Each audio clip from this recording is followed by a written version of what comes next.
the strips of linen lying there, but did not go in. Then Simon Peter, who was behind him, arrived and went into the tomb. He saw the strips of linen lying there, as well as the burial cloth that had been around Jesus' head. The cloth was folded up by itself, separate from the linen. Finally, the other disciple who had reached the tomb first also went inside. He saw and believed. They still did not understand from the scriptures that Jesus had to rise from the dead. Then the disciples went back to their homes. But Mary stood outside the tomb crying. As she wept, she bent over to look into the tomb and saw two angels in white, seated where Jesus' body had been, one at the head and the other at the foot. They asked her, "Woman, why are you crying?" "They have taken my Lord away," she said, "and I don't know where they have put him." At this, she turned around and saw Jesus standing there, but she did not realize that it was Jesus. "Woman," he said, "why are you crying? Who is it you are looking for?" Thinking he was the gardener, she said, "Sir, if you have carried him away, tell me where you have put him, and I will get him." Jesus said to her, "Mary." She turned around and cried out in Aramaic, "Rabboni," which means teacher. Jesus said, "Don't hold on to me, for I have not yet returned to the Father. Go instead to my brothers and tell them, I am returning to my Father and your Father, to my God and your God." Mary Magdalene went to the disciples with the news, "I have seen the Lord," and she told them that he had said these things to her. Well, again, happy Easter, everybody. We're glad you joined us on this wonderful, beautiful Resurrection Sunday to celebrate the empty tomb. Yes, it's empty. All those other tombs are filled up with dead bodies, but our God, his tomb is empty. So we have a story before us today, and what I'd like to do, this is probably not an unfamiliar story to you. You've probably heard it many times before. So what I want to do is take a look at the facts of the story. We're going to take a look at the details of the story, and then we're going to look at the aspects of a parable. You see, from actually the week after Christmas, how do I want to say this? From Christmas to Corona, we've been studying the parables of Jesus. Every week we took a different parable that Jesus spoke, and we tried to unpack it and see just what Jesus was talking about. And I believe there are a lot of implications, a lot of things that we can look at in the story of the empty tomb that fit into the category of a parable just as well. Okay, so let's start out with the facts. First of all, it was the first day of the week. That was Sunday for them. Now, in Jesus' day, the Sabbath was Saturday. So Saturday was like Sunday to us. So Sunday was like Monday to us. It was the first day of the week. Fact number one. Number two, it was still dark. Mary Magdalene was probably having a rough night. She couldn't sleep, was probably distraught and overwhelmed with grief, and couldn't sleep, had a rough night's sleep, or maybe didn't sleep at all, so she got up while it was still dark and went to the tomb. That's fact number three. Mary went. Now, we don't know if she went alone or if there were others. When you look down at verse 3 there, John sort of gives the implication or the indication that she's alone. But when she goes to Simon Peter, she says, "They have taken the Lord out of the tomb, and we don't know where they have put him." So maybe she wasn't alone. If you read through the other Gospels, you'll find that there were others that went with her. Fact number four, the stone was moved. Now, some of the Gospels have a great earthquake. I think that's Matthew. It says it was a great earthquake that rolled away the stone from the tomb. The reason doesn't really matter. The fact remains, the stone was gone. Fact number five, the tomb was empty. Jesus was gone. Fact number six, Mary ran to tell Peter and John. And then fact number seven, Peter and John ran back to the tomb and verified Mary's story.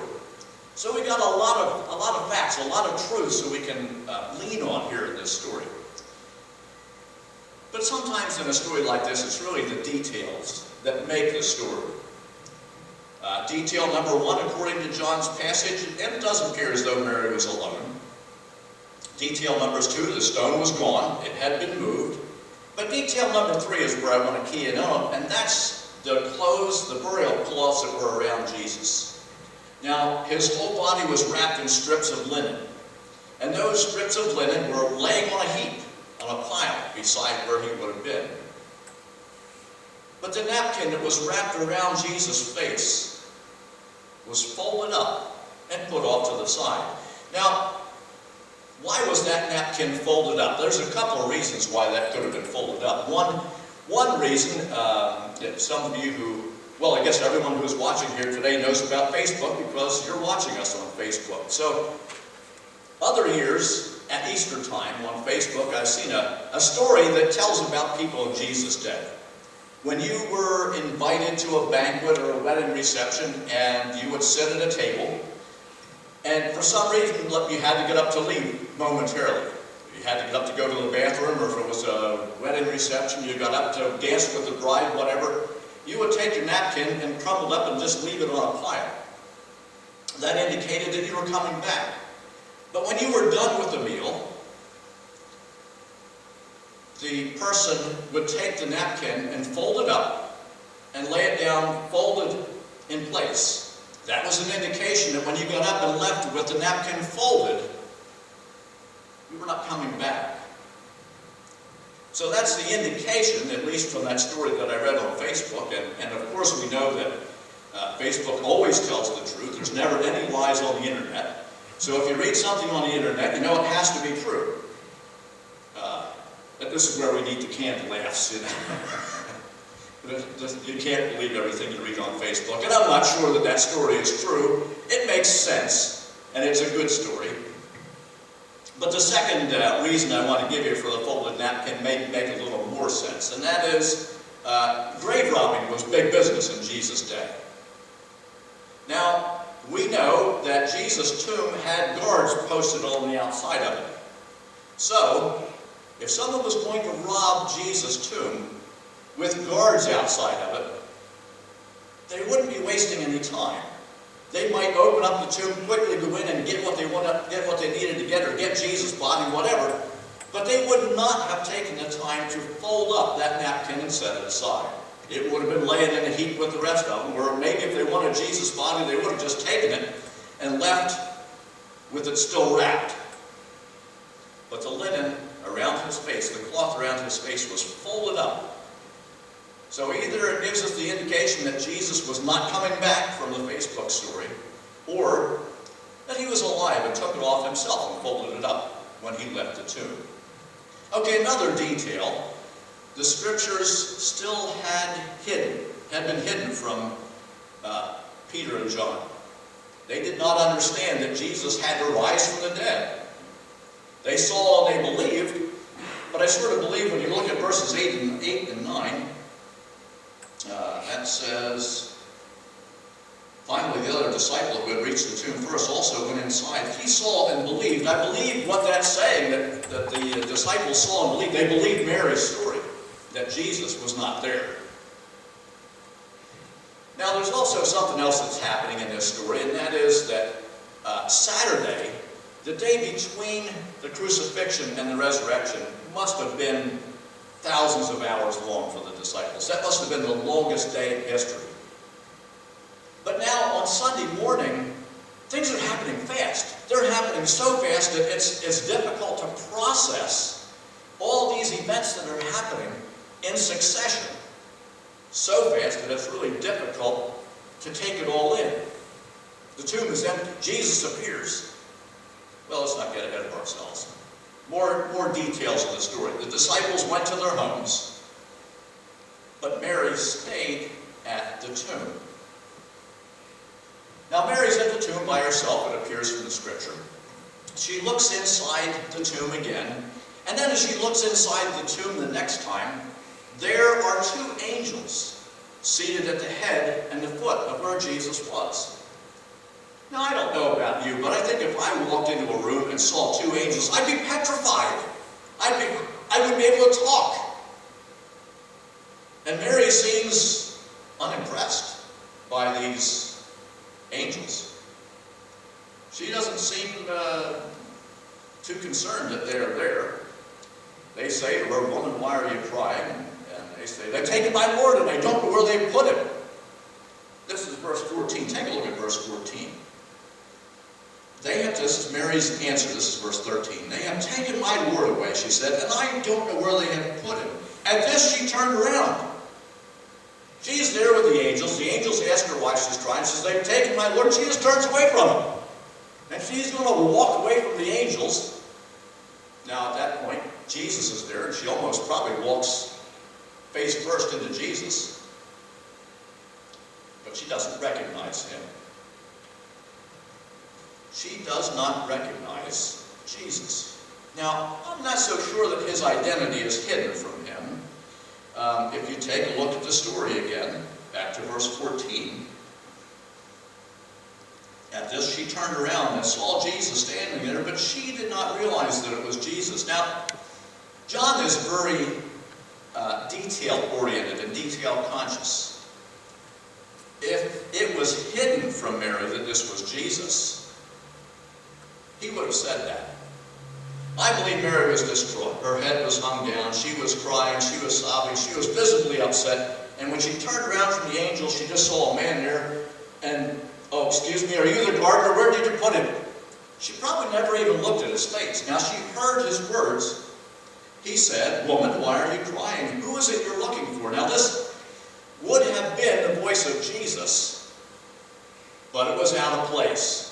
Did you ever meet somebody at Walmart that you see someplace else, maybe a bank teller or a receptionist at your doctor's office, and you always know who they are when you walk into that office and you see them? But when you see them at Walmart, it's like, "I know that person, and I have no idea why I know that person." This may have been a little bit the same way.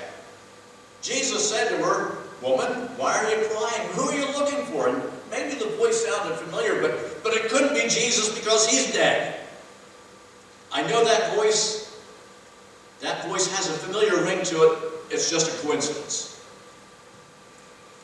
So Mary says to Jesus, "Sir, if you've carried him away, tell me where you have put him. I'll go get him."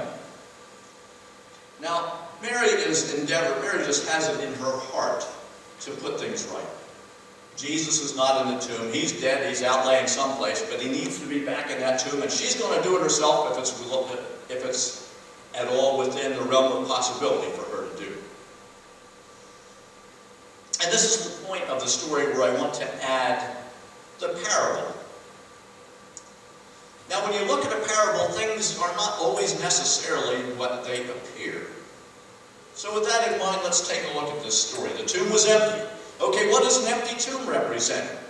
Well, an empty tomb represents life. It certainly doesn't represent death. Death means the end.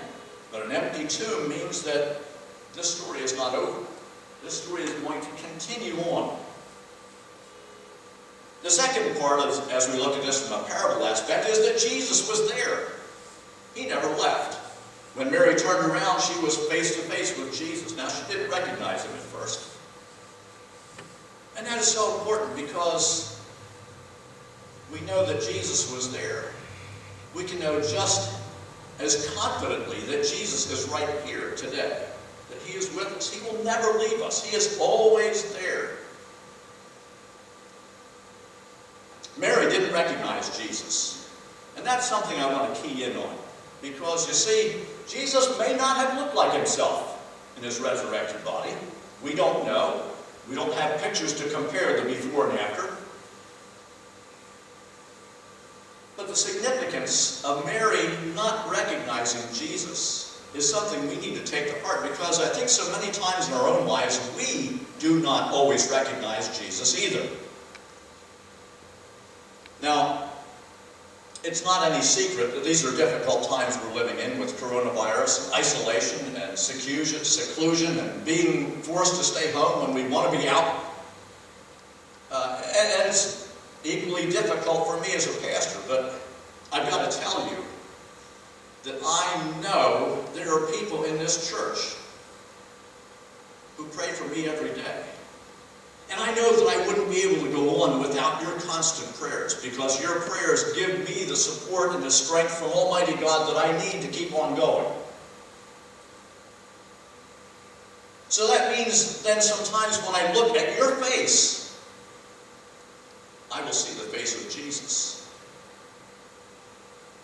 Because I know that Jesus is in you folks who are praying for me. And that's what gives me strength. I'm going to tell you a story now, and I want to give you, this is a familiar story, but I want to give a little different twist at the end of it. Many of you know, and if you don't know, you're about to hear it, the story of the man who was in the house that was being flooded out. Okay, there's a man in the bottom floor of his house, and the news is on, the floodwaters are coming. A police car goes down the street. He said, the police car the policeman says, flood's coming, come on, get out of your house, you got to evacuate now. And the man inside the house says, oh no, I'm staying. Jesus is going to rescue me. So the police car goes on. The floodwaters come up. Now the man is in the second floor of his house looking out a window, and a rowboat goes by. And the fellow in the rowboat says, hey, come, get into the rowboat, I'll take you to safety. And the man in the house says, no, Jesus is going to rescue me. So the floodwaters continue to rise, and then Jesus is on the roof of the house, or the man is on the roof of the house. And a helicopter comes. It's a good thing this is live. I can't go back and edit this when I make a mistake. The man is on the roof of his house, and a helicopter comes and drops a ladder down. And the man in the helicopter says, quick, hop on the ladder, I'll take you to safety. But the man in the house says, no, Jesus is going to rescue me. I'm sure of it. The floodwaters continue to rise, and the man is swept away and he drowns. And he meets Jesus face to face. And he says, Lord, I had all the confidence in the world in you. I thought for sure you were going to save me. Now in the story, the punchline is Jesus says to the man, well, my son, I sent you a police car, I sent you a rowboat, and I sent you a helicopter.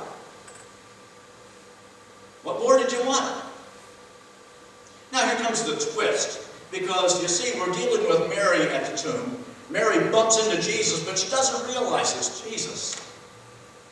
So I think we need to change the end of that story and give it a little bit of a twist.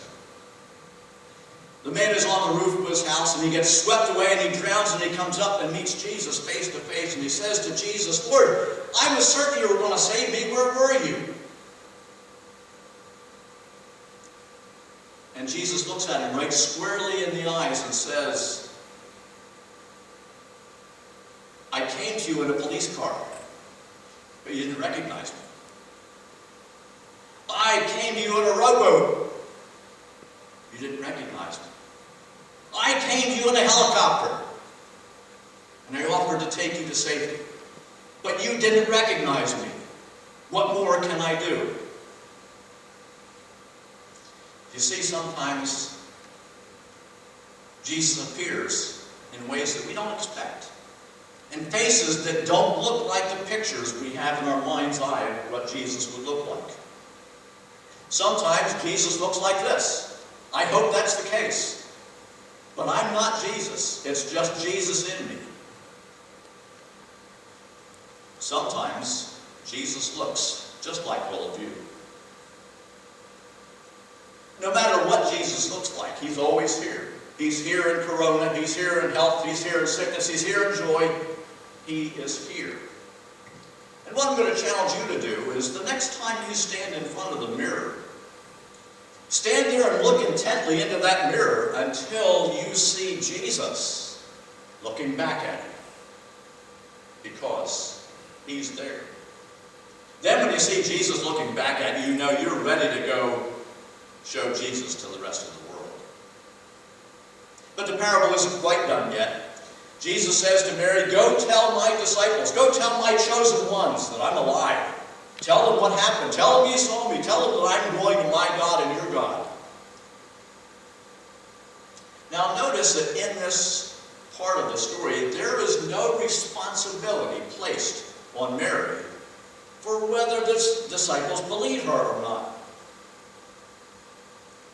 She goes and tells them, I imagine there were some who perhaps believed, because we have Peter and John's story now that the tomb was empty. So some may believe, and others probably didn't. But the instructions are the same for us today. Jesus is telling us, go to my chosen ones and tell them about me. Now, we don't know who God's chosen ones are. So what that means is everyone out in the world is God's chosen servant. That means we have to take Jesus to the entire world. There's no responsibility placed on us. Some will accept. Some will reject the message. When we tell others that we have seen Jesus, the result is going to be pretty much the same for us as it was for Mary. Some will say, yes, I know. And others will say, yeah, I need more proof. But the truth remains. Jesus is here. The truth remains that you need to experience him for yourself. I can tell you about him all day long, but the truth is that you need to experience him for yourself. And so I challenge you to experience Jesus for yourself. To look steadily into the mirror and keep looking into that mirror until you find Jesus looking back at you. Will you pray? Lord, some of us will look in that mirror and see you right away. Others might have to stare a long time until we see you looking back at us. But Lord, through this all, we praise you for that empty tomb. And because of that empty tomb, we can know with full confidence that you are here. You're with us. You're looking out through our eyes, and you're looking at us through the eyes of those we love. Help us to see, Lord, your face in those around us. And we pray in Jesus' name. Amen. Now, I didn't forget the story today. Most of you know that I started out with the story. And I saved the story for the end. This story is called How the Virus Stole Easter. It's written by Christy Gauthier with a nod to Dr. Seuss. 'Twas late in 19 when the virus began, bringing chaos and fear to all people in each land. People were sick, hospitals full, doctors overwhelmed, no one in school. As winter gave way to the promise of spring, the virus raged on, touching peasant and king. People hid in their homes from the enemy unseen. They YouTubed and Zoomed, social distanced and cleaned. April approached and churches were closed. There won't be an Easter, the world supposed. There won't be church services, egg hunts are out. No reason for new dresses when we can't go about. Holy Week started, as bleak as the rest. The world was focused on masks and tests. Easter can't happen this year, it proclaimed. Online and at home, it just won't be the same. Maundy, Thursday, Good Friday, the days came and went. The virus pressed on. It would not relent. The world woke Sunday morning, and nothing had changed. The virus still menaced, the people estranged. Pooh-pooh to the saints, the world was grumbling. They're finding out now that no Easter is coming. They're just waking up. We know just what they'll do. Their mouths will hang open a minute or two. Then all the saints together will cry, boo-hoo. That noise, said the world, will be something to hear. So it paused, and the world put a hand to its ear. And it did hear a sound coming through the skies. It started down low and then started to rise. But the sound wasn't depressed. Why, this sound was triumphant. It couldn't be so, but it grew with abundance. The world stared around, popping its eyes. Then it shook. What it saw was a shocking surprise. Every saint in every nation, the tall and the small, was celebrating Jesus in spite of it all. It hadn't stopped Easter from coming. It came. Somehow or other, it came just the same. The world with its life quite stuck in quarantine stood puzzling and puzzling. Just how can this be? It came without bonnets, without bunnies. It came without egg hunts, cantatas, or money. Then the world thought of something it hadn't before. Maybe Easter, it thought, doesn't come from a story. Maybe Easter perhaps means a little bit more. And what happened then? Well, the story's not done. What will you do? Will you share with that one or two or more people needing hope in this night? Will you share the source of your life in this fight? The churches are empty, but so is the tomb. And Jesus is victor over death, doom, and gloom. So this year at Easter, let this be our prayer, as the virus still rages on around everywhere. May the world see hope when it looks at God's people.